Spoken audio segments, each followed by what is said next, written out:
Hey everyone, this is Louis7, and in today's video I want to go over some news for the Lord of the Rings Online regarding update 23.4.1 and also some LOTRO related updates about my channel in the second half of this video. And oh yeah, I also have 1500 LOTRO points to give away at some point in this video if you are interested in that, and that is going to be a celebration of my channel reaching 3000 subscribers recently. The other 1500 LP half I actually gave away during a recent stream, so I want to go ahead and thank everyone for their support and just in helping with my channel reaching 3000 subs, which is actually quite a big milestone, and I really do appreciate everyone being here. So I will have those LOTRO points to give away later in this. But moving on, I recently did another shorter video like this on update 23.3.3 and received positive feedback on that, so for most small patches I do plan to continue making videos like this if it continues with that trend. But let's go ahead and get into this with update 23.4.1. This update will release on Thursday, which is tomorrow morning, with the downtime from 8 AM to 12 PM Eastern Daylight Savings Time now, which is just UTC -4. The big things in this patch affect the legendary servers the most, while of course they do apply to the regular servers as well. But to foreshadow some of the changes, I think there are some great changes, and I was honestly actually in the planning stages of a video covering some of the issues that are hopefully addressed in this patch. So more on the specific details with that later, but hopefully I won't actually need to make that video if things work well with this update. So finally moving on to the notes for update 23.4.1, it is a fairly minor patch with regards to how much there is in it, but it does have a lot of larger impacts. So following the order of the notes, we first see that the base morale of enemies between levels 41 and 75 has been increased. So if you haven't played in that level range lately, mobs die extremely fast, and a number of my recent streams actually keep mentioning how I'd actually like to kill things a bit slower. So I really like this change, and it will positively impact my experience on the legendary servers going through Moria at least, and I think as well as Louis, even just another character on the regular servers, it will make that part of the journey a little bit more exciting. Next up on the list we have some crafting changes, and in this all crafted armor has its stats adjusted to scale in line with other items in the game at various crafted gear levels. They say this change is to make crafted armor viable at every tier and will make things from particularly Journeyman through Supreme more appealing, but they will also actually reduce the power of some particularly pieces, mainly within the Westfold through Anorian tier.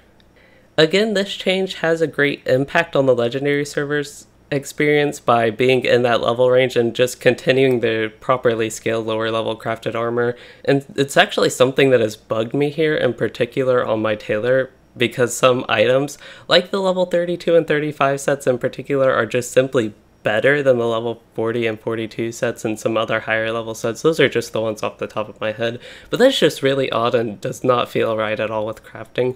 So hopefully this update will fix that issue. But there are also some weapons, just for another example, which don't scale well. The level 42 crafted weapons in particular I know of. They have really poor stat itemization, which this update hopefully fixes as well. So they also foreshadow the legendary server's future by adjusting gear above Supreme tier to have their power levels more in line with other on-level gear options, so that's another nice thing. And again, affects everybody on the regular servers as well.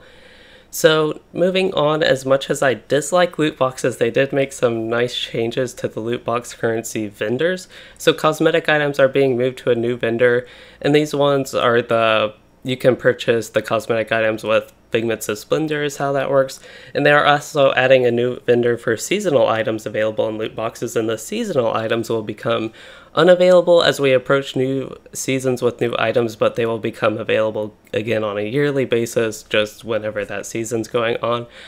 So we also have a couple other minor loot box changes, with the Traveler Steel bound loot boxes no longer having a maximum level. I believe it was like 114 maybe before, somewhere around there, somewhere high like that, but they will get rid of that. And there are also some obsolete tokens, it sounds like, that were dropping from loot boxes, but those won't be dropping anymore.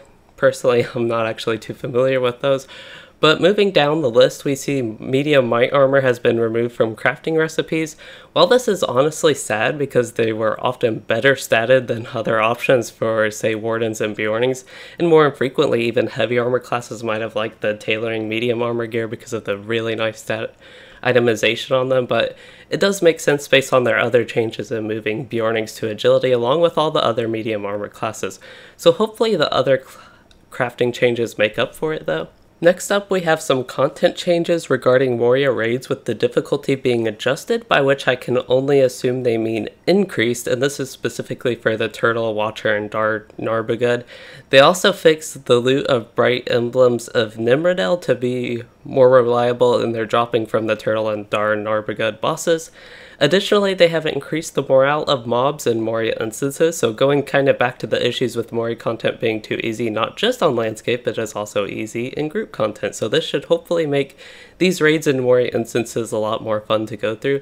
And they do also have a couple bug fixes regarding Moria and the legendary servers. So last up, there was apparently an invisible Hobbit Npc in the Dwellin Festival grounds that they fixed. So having not participated at all in the festival in that area, I personally kind of like the idea of the challenge of not being able to interact with an NPC that just simply isn't there, but maybe some people will see that as a welcome change. So that was actually quite long for a minor update, to be honest. I still want to cover a bit of info about what you all can expect for LOTRO content coming up from my channel. So to start off, this is a busy time of year for me, unfortunately. It's getting kind of towards the end of my school semester. I have tests, projects, etc. just ramping up in frequency. So that unfortunately does mean overall less time for me to work on content, but importantly I still will work on content and will keep specific updates about absences and etc. on that on my streams if they will come up.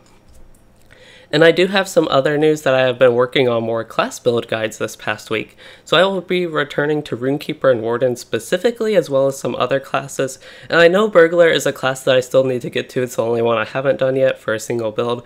But I'm honestly waiting for their update and need to play my Burglar actually a lot more. But after that one, we should have at least one solo-friendly and casual content-oriented build for each class.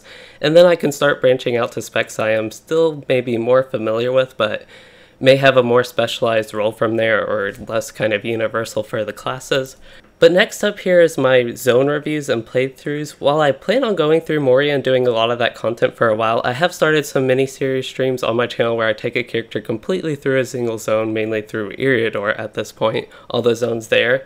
And then sometime after that I highlight things I like about the zone to make a review. The single example I have of this right now is things I like about the Shire video, so if you all are interested I will be making more of these.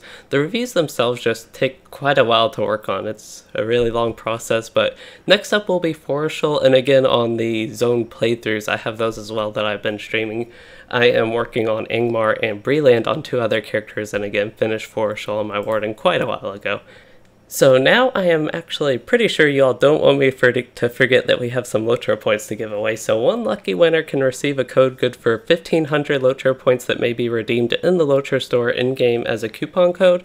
To enter, all you have to do is comment on this video with a brief or long description of why you want LOTRO points or how you would use them, or just anything somewhat along those lines. Just some sort of anything again like that. I am definitely not going to be picky here, but I'll put all the names in a list and then pick one randomly and we'll notify the winner in the comments. I will probably give about a week from this video is published to pick a winner, so you all will have a week for that, and then I will announce the winner. But good luck to everyone that does enter, and that brings us to the end of this surprisingly long video again. I hope you all have enjoyed this with the more minor update video again. And if you have any feedback or anything like that, please do let me know. And again, thanks everyone for 3,000 subscribers and all the support. I really do appreciate it. But if you did enjoy this video, please consider liking and subscribing for more. And thanks for watching, everyone.